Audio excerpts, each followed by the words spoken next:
Relatos de iluminación. R440.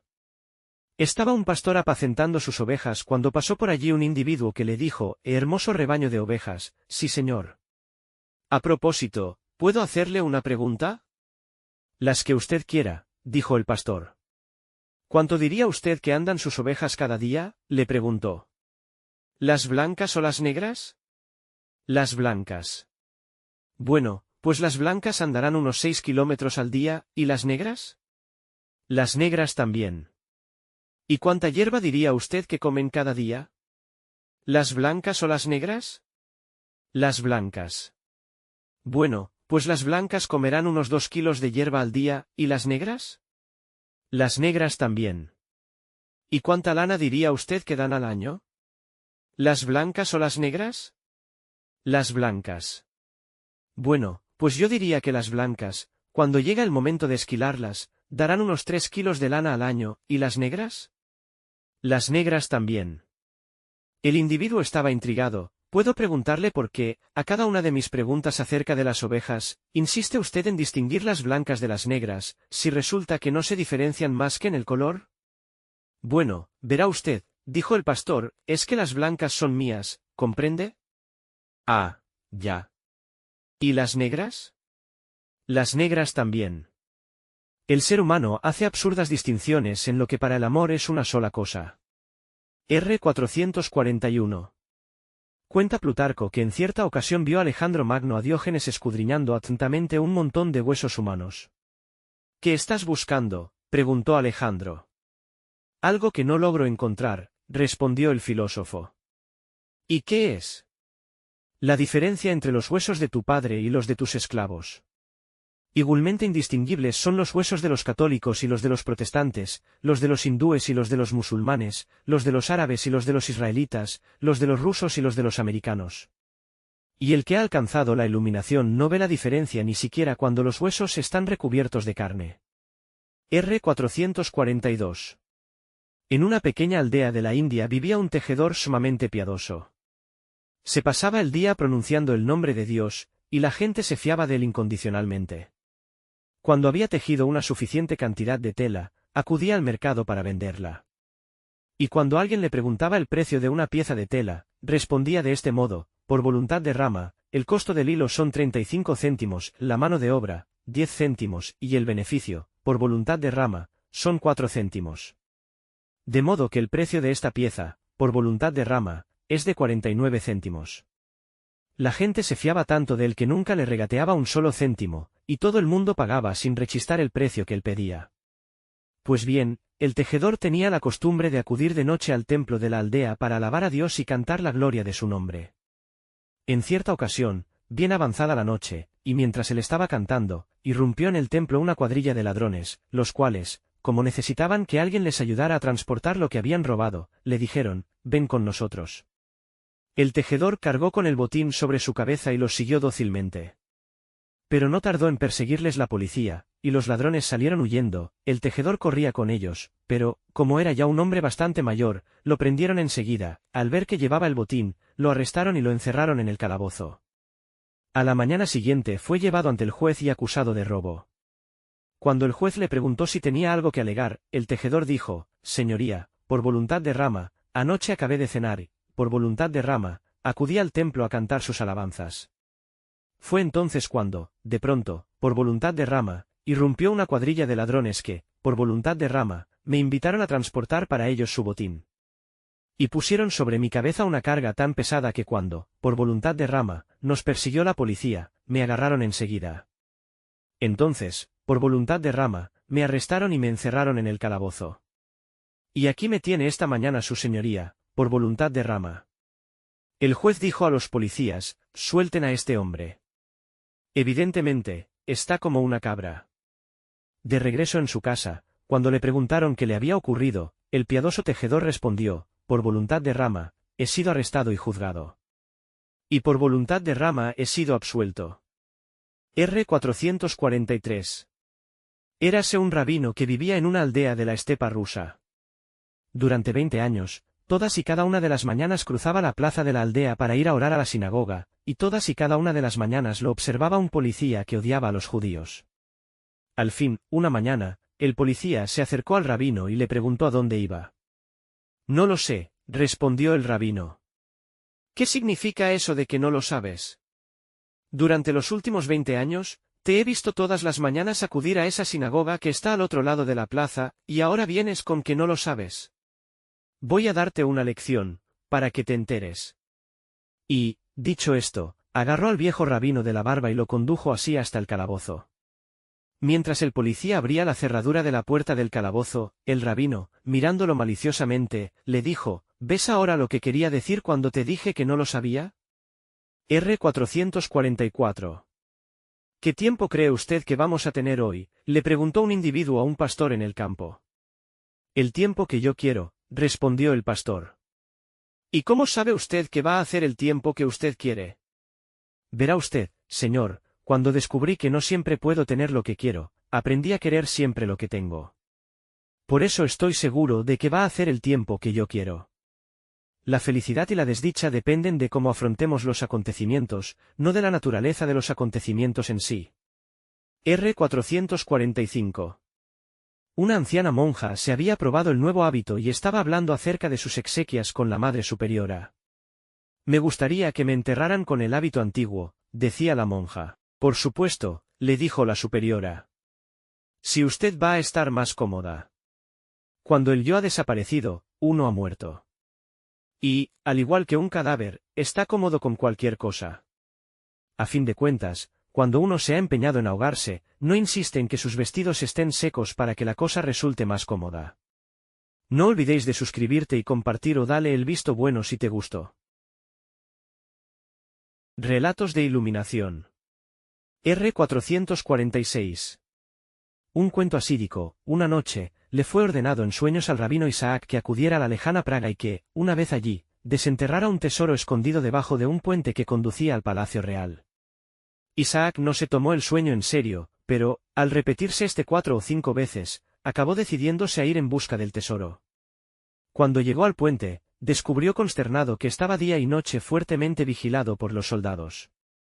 Todo lo que podía hacer era contemplar el puente a una cierta distancia.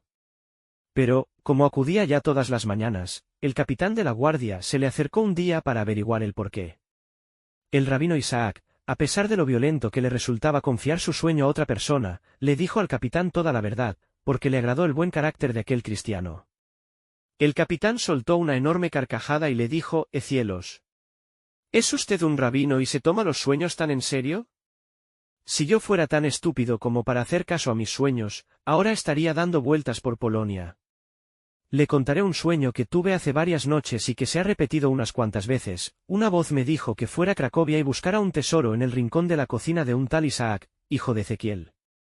¿No cree usted que sería la mayor estupidez del mundo buscar en Cracovia a un hombre llamado Isaac y a otro llamado Ezequiel, cuando probablemente la mitad de la población masculina de Cracovia responde al nombre de Isaac, y la otra mitad al de Ezequiel? El rabino estaba atónito. Le dio las gracias al capitán por su consejo, regresó apresuradamente a su casa, cavó en el rincón de su cocina y encontró un tesoro tan abundante que le permitió vivir espléndidamente el resto de sus días. La búsqueda espiritual es un viaje en el que no hay distancias. De dónde estás en este momento, vas a donde has estado siempre. Pasas de la ignorancia al reconocimiento, porque lo único que haces es ver por primera vez lo que siempre has estado mirando. ¿Quién ha oído hablar de un camino que te lleve a ti mismo, o de un método que te convierta en lo que siempre has sido? A fin de cuentas, la espiritualidad es cuestión únicamente de ser lo que realmente eres. R. 447. Un joven sentía una obsesiva pasión por la verdad, de modo que, abandonando a su familia y a sus amigos, se marchó en su busca. Viajó por infinidad de países, navegó por muchos mares, subió innumerables montañas. En suma, pasó todo tipo de dificultades y sufrimientos. Un día, al despertar, se encontró con que tenía 75 años y aún no había descubierto la verdad que tanto había buscado. Entonces, lleno de tristeza, decidió renunciar a dicha búsqueda y regresar a su casa. El viaje de vuelta le llevó varios meses, porque ya era bastante viejo. Al llegar a su casa, abrió la puerta. Y descubrió que la verdad había estado esperándole allí pacientemente durante todos aquellos años. Pregunta, ¿le ayudaron sus andanzas a descubrir la verdad? Respuesta, no, pero sí le prepararon para reconocerla. R-448. Una turista occidental contemplaba, llena de admiración, el collar de una nativa. ¿De qué está hecho?, le preguntó. De dientes de caimán, señora, respondió la nativa. Ah, ya. Supongo que los dientes de caimán tendrán para ustedes el mismo valor que para nosotros tienen las perlas. En absoluto. Una ostra puede abrirla cualquiera. Los que han alcanzado la iluminación comprenden que un diamante no es más que una piedra a la que la mente humana ha dado valor. Y que los reyes son lo grandes o lo pequeños que tu mente decida que sean. R-449. Un joven americano, que había obtenido un empleo en una oficina de la Casa Blanca, acababa de asistir a una recepción ofrecida por el presidente a todo el personal de la misma. El joven pensó que a su madre la emocionaría recibir una llamada desde la Casa Blanca, y decidió llamarla. Mamá, le dijo lleno de orgullo, hoy es un gran día para mí. ¿Sabes desde dónde te llamo? Desde la Casa Blanca. La respuesta que le llegó del otro lado del hilo no fue todo lo entusiasta que él esperaba. Y al final de la conversación, le dijo su madre, ¿sabes, hijo? También para mí ha sido un gran día. ¿De veras? ¿Qué te ha ocurrido? Al fin he conseguido limpiar el desván. R-450.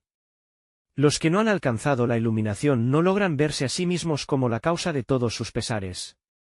Era la hora del almuerzo en la fábrica, y un trabajador abrió su tartera, «Oh, no», y exclamó. «Otra vez bocadillo de queso». Y lo mismo se repitió varios días. Entonces, un compañero que le había oído quejarse le dijo, «Si odias tanto los bocadillos de queso, ¿por qué no dices a tu mujer que te ponga otra cosa?» «Porque no estoy casado. Soy yo quien hace los bocadillos». No olvidéis de suscribirte y compartir o dale el visto bueno si te gustó. Relatos de iluminación. R-451. John y Mary se dirigían a casa a altas horas de la noche. Tengo un miedo espantoso, John, dijo Mary. ¿Y de qué tienes miedo? De que puedas intentar besarme. ¿Y cómo voy a besarte si llevo un cubo en cada mano y una gallina debajo de cada brazo? Tengo miedo de que puedas poner una gallina en el suelo debajo de cada cubo y luego me beses. Con más frecuencia de lo que crees, lo que la gente te hace es lo que tú le has pedido. R-452. Dos soldados, en el norte de la India, regresaban a su casa en un rickshaw, cuando, delante de ellos, vieron a dos marineros en otro rickshaw. En un abrir y cerrar de ojos, la rivalidad entre la marina y el ejército se tradujo en una carrera en la que el conductor del rickshaw de los soldados enseguida tomó la delantera. Los soldados estaban ya saboreando su triunfo cuando, de pronto, vieron asombrados cómo sus rivales les adelantaban como una exhalación.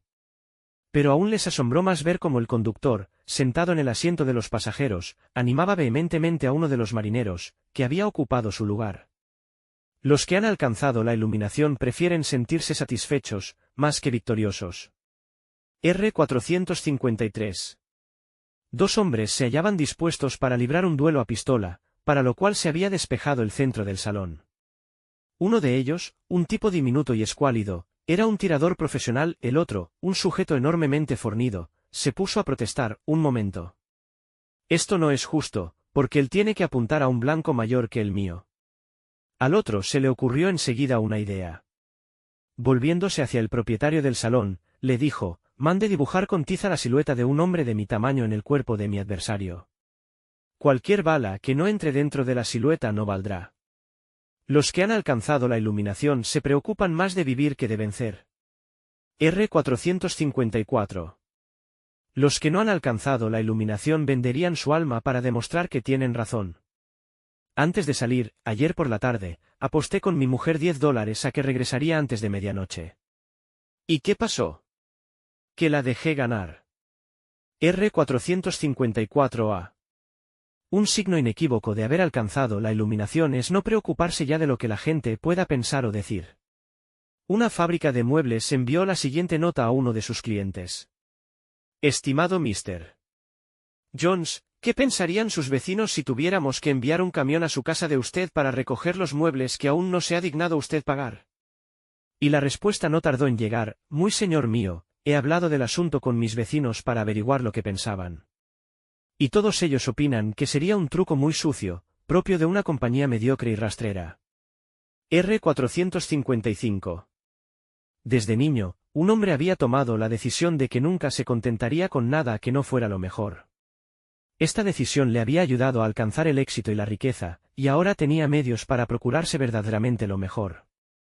Pues bien, resulta que se vio aquejado de un fuerte ataque de amigdalitis, que en realidad podría haber sido perfectamente tratado por cualquier cirujano mínimamente cualificado. Pero, convencido como estaba de su propia importancia y acuciado por su obsesión de procurarse lo mejor que la ciencia médica pudiera ofrecerle, comenzó a ir de ciudad en ciudad y de país en país, en busca del mejor cirujano del mundo. Cada vez que le hablaban de un cirujano especialmente competente, le asaltaba el temor de que posiblemente hubiera alguien aún mejor.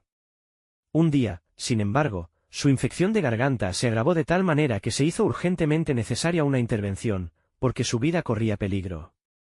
Pero el hombre se encontraba en estado semi-comatoso en una remota aldea donde la única persona que había empleado un cuchillo con una criatura viva era el carnicero del lugar. De hecho, era un carnicero muy competente, y puso manos a la obra con entusiasmo, pero, cuando tropezó con las amígdalas de aquel hombre, no supo en absoluto qué era lo que tenía que hacer con ellas. Y mientras lo consultaba con otras personas que sabían tan poco como él, el pobre paciente, para quien solo lo mejor era bueno, murió desangrado. No olvidéis de suscribirte y compartir o dale el visto bueno si te gustó. Relatos de iluminación. R456. Un león fue capturado y encerrado en un campo de concentración, donde, para su sorpresa, se encontró con otros leones que llevaban allí muchos años, algunos incluso toda su vida, porque habían nacido en cautividad. El león no tardó en familiarizarse con las actividades sociales de los restantes leones del campo, los cuales estaban asociados en distintos grupos. Un grupo era el de los socializantes, otro, el del mundo del espectáculo, incluso había un grupo cultural, cuyo objetivo era preservar cuidadosamente las costumbres, la tradición y la historia de la época en que los leones eran libres. Había también grupos religiosos, que solían reunirse para entonar conmovedoras canciones acerca de una futura selva en la que no habría vallas ni cercas de ningún tipo. Otros grupos atraían a los que tenían temperamento literario y artístico, y había, finalmente, revolucionarios que se dedicaban a conspirar contra sus captores o contra otros grupos revolucionarios. De vez en cuando estallaba una revolución, y un determinado grupo era eliminado por otro, o resultaban muertos los guardianes del campo y reemplazados por otros guardianes. Mientras lo observaba todo, el recién llegado reparó en la presencia de un león que parecía estar siempre profundamente dormido, un solitario no perteneciente a ningún grupo y ostensiblemente ajeno a todos. Había en él algo extraño que concitaba, por una parte, la admiración, por otra, la hostilidad general, porque su presencia infundía temor e incertidumbre. No te unas a ningún grupo, le dijo al recién llegado. Esos pobres locos se ocupan de todo menos de lo esencial. ¿Y qué es lo esencial?, preguntó el recién llegado. Estudiar la naturaleza de la cerca. Ninguna otra cosa, absolutamente ninguna, importa. R457. La condición humana queda perfectamente reflejada en el caso de aquel pobre borracho que, a altas horas de la noche, estaba fuera del parque golpeando la verja y gritando: dejadme salir. Son únicamente tus ilusiones las que te impiden ver que eres, y has sido siempre, libre. R458. Un factor fundamental para alcanzar la libertad es el conocimiento ocasionado por la adversidad. Un hombre, completamente perdido en el desierto, desesperaba de poder encontrar agua. A duras penas fue remontando una duna tras otra, mirando desde arriba en todas las direcciones con la esperanza de divisar en alguna parte una corriente de agua. Pero todo fue inútil. Mientras avanzaba tambaleándose, tropezó con el pie en un arbusto seco y cayó al suelo. Y allí se quedó, sin fuerzas siquiera para ponerse en pie y sin el menor deseo de seguir luchando, desesperado de poder sobrevivir a aquella pesadilla. Tendido en la arena, derrotado y abatido, de pronto fue consciente del silencio del desierto. Por todas partes reinaba una majestuosa tranquilidad que no se veía perturbada por el más mínimo sonido. Intuitivamente, alzó su cabeza. Había oído algo. Algo tan tenue que solo el oído más agudo y el más profundo silencio podían llevar a detectar, el sonido del agua cuando fluye. Alentado por la esperanza que aquel sonido había despertado en él, se levantó y no dejó de andar hasta que llegó a un arroyo de limpias y refrescantes aguas. R459.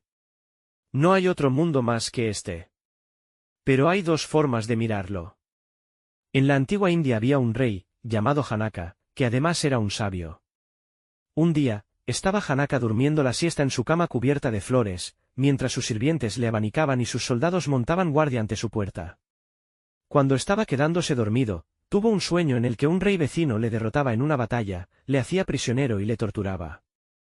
En el momento en que la tortura iba a comenzar, Janaka se despertó sobresaltado y se vio en su lecho de flores, con los sirvientes abanicándole y los soldados haciendo guardia. Volvió a quedarse dormido y a tener el mismo sueño, y nuevamente se despertó y comprobó que estaba confortablemente a salvo en su palacio. Entonces comenzó un pensamiento a rondar insistentemente la cabeza de Janaka. Mientras estaba dormido, el mundo de sus sueños le había parecido perfectamente real, y ahora que estaba despierto, le parecía igualmente real el mundo de los sentidos. Quería saber cuál de aquellos dos mundos era el verdaderamente real. Ninguno de los filósofos, sabios y videntes a los que consultó fue capaz de darle una respuesta. Y estuvo muchos años buscándola inútilmente, hasta que un día llamó a la puerta de su palacio un hombre llamado Astavakra, que significa totalmente deforme, o encorvado, y que precisamente llevaba ese nombre porque era así de nacimiento. Al principio, el rey era un tanto reacio a tomarse en serio a aquel hombre. ¿Cómo puede un hombre tan deforme como tú poseer la sabiduría que les ha sido negada a mis videntes y a mis sabios? Le preguntó. Desde mi más tierna infancia, le replicó Astavakra, se me han cerrado todos los caminos, por eso he seguido ávidamente la senda de la sabiduría. Habla, pues, dijo el rey. Y aquí lo que dijo Astavakra: oh rey, ni el estado de vigilia ni el estado de sueño son reales. Cuando estás despierto, el mundo de los sueños no existe, y cuando duermes, lo que no existe es el mundo de los sentidos. Por eso ninguno de ellos es real. Pero, si tanto el estado de vigilia como el estado de sueño son irreales, entonces, ¿qué es real?, preguntó el rey. R460. Hay un estado además de esos dos. Descúbrelo. Es el único real. Los que no han alcanzado la iluminación se consideran despiertos, y en su locura, llaman buenas a unas personas y malas a otras, alegres a unos acontecimientos y tristes a otros. Los verdaderamente despiertos ya no están a merced de la vida y la muerte, del crecimiento y la decadencia, del éxito y el fracaso, de la pobreza y la riqueza, del honor y el deshonor. Para ellos, ni siquiera el hambre, la sed, el calor y el frío, que experimentan como algo transitorio en el río de la vida, duran indefinidamente. Han llegado a darse cuenta de que nunca es necesario cambiar lo que ven, sino tan solo la forma en que lo ven. Y así llegan a asumir la cualidad del agua, que es suave y manejable, a la vez, de una fuerza irresistible, que no se esfuerza, y sin embargo, beneficia a todos los seres. Gracias a su acción desinteresada, otros son transformados; gracias a su desprendimiento, el mundo entero prospera; gracias a su ausencia de codicia, otros no sufren daño alguno. El agua es extraída del río para regar los campos. Al agua le da absolutamente lo mismo estar presente en el río o en los campos. Así es como los que han alcanzado la iluminación actúan y viven apacible e intensamente de acuerdo con su destino. Son ellos los únicos que se convierten en los enemigos implacables de la sociedad, la cual odia la flexibilidad y ama la reglamentación, el orden y la rutina, la ortodoxia y la conformidad. R461. Mamilla llegó a ser un celebérrimo maestro zen, pero para ello tuvo que aprender el zen con mucho esfuerzo. Cuando era discípulo, su maestro le pidió que explicara el sonido del aplauso con una sola mano. Mamilla se entregó a ello con toda su alma, ayunando y robando horas al sueño para dar con la respuesta correcta. Pero su maestro nunca quedaba satisfecho. Un día llegó incluso a decirle: no trabajas lo suficiente. Te gusta demasiado la vida cómoda y estás demasiado apegado a las cosas placenteras de la vida, incluso demasiado apegado al deseo de dar con la respuesta lo antes posible. Más te valdría morirte. La siguiente vez que Mamilla se vio delante del maestro, hizo algo espectacular. Cuando el maestro le pidió que explicara el sonido del aplauso con una sola mano, él cayó al suelo y se quedó inmóvil, como si hubiera muerto. El maestro le dijo: muy bien. De modo que te has muerto. Pero, ¿qué me dices del sonido del aplauso con una sola mano? R462. Anand era el más fiel de los discípulos de Buda. Años después de que Buda muriera, se proyectó celebrar un gran consejo de la iluminación, y uno de los discípulos fue a decírselo a Anand. Pero para entonces Anand no había alcanzado aún la iluminación, aunque se había esforzado durante años. De modo que no tenía derecho a asistir. El día anterior a la inauguración del consejo, Anand tomó la decisión de ejercitarse durante toda la noche y no cejar hasta haber alcanzado la iluminación. Pero lo único que consiguió fue quedar exhausto, sin haber hecho el más mínimo progreso a pesar de todos sus esfuerzos. Por eso, al amanecer decidió renunciar y concederse un descanso. En aquel estado, perdida toda ansia, incluida el ansia de la iluminación, recostó su cabeza sobre la almohada. Y de pronto alcanzó la iluminación. Le dijo el río al buscador: ¿crees realmente que hay que inquietarse por la iluminación? Por muchas vueltas que dé, yo siempre estoy rumbo a mi origen. No olvidéis de suscribirte y compartir o dale el visto bueno si te gustó.